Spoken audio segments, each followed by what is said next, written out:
Actually, invento ko lang tong recipe na to.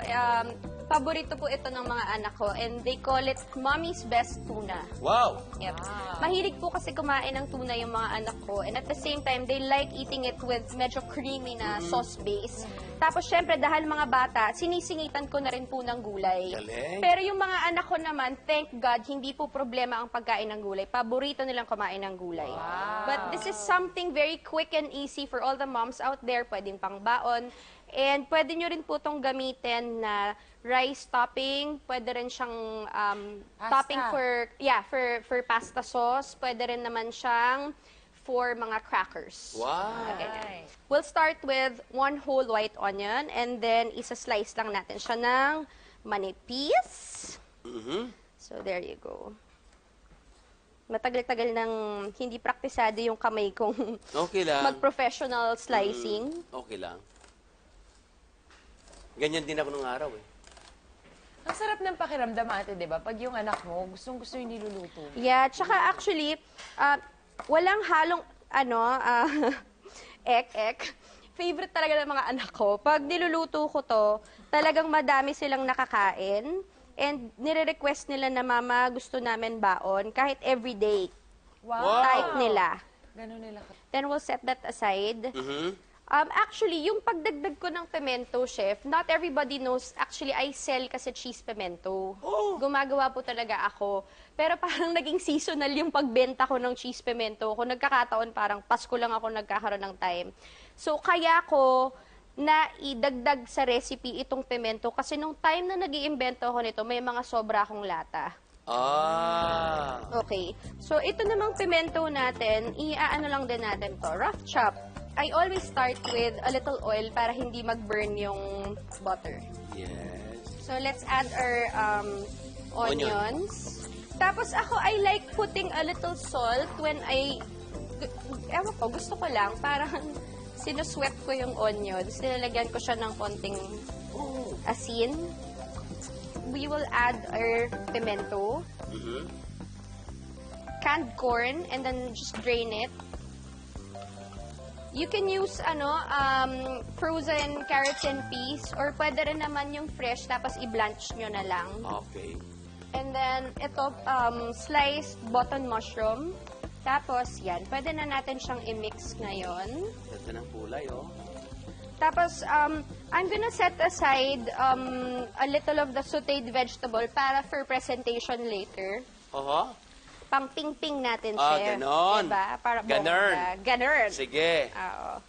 So, yan. Since nasaute na natin siya, kukuha lang ako ng just a little for the presentation lang. So, hindi lang yung masarap, ha? Mayroon pang... Kailangan Yeah, kasi sa pag bata bata talaga, chef, dapat yung itsura niya, yung appetizing, masaya yung kulay. Okay. So, there you go. We'll set that aside. And then, now we'll add in our canned tuna. Gamitin natin tuna and oil and just drain it. Okay. Para may flavor na din. So, there you go. Pwede rin sariwang tuna, pero malangsa.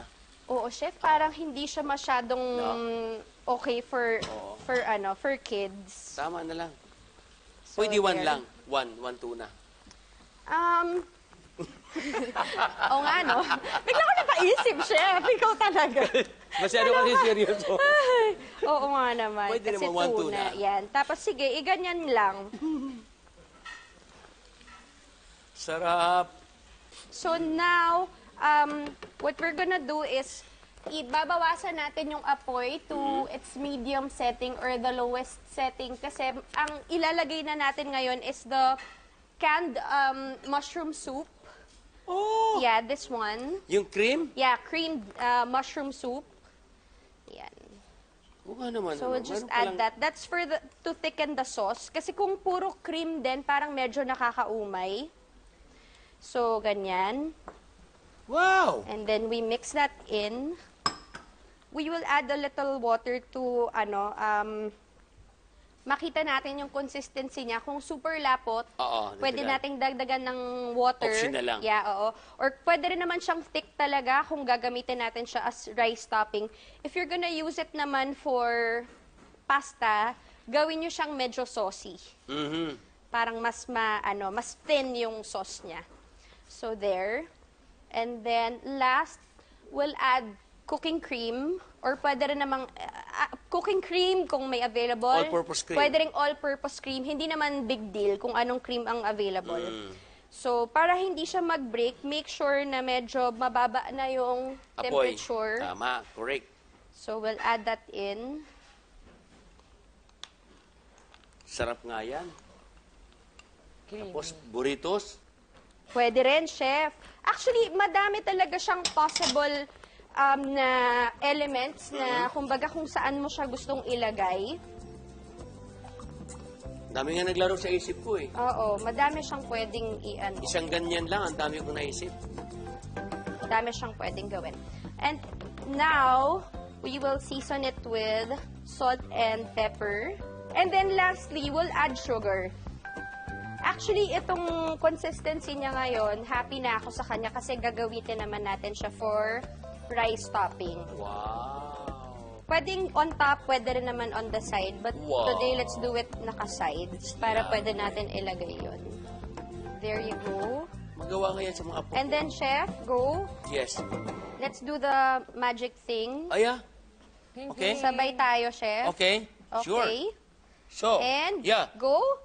Ping, ping, Ping, ping, ping, ping, ping, ping, ping, ping, ping, ping.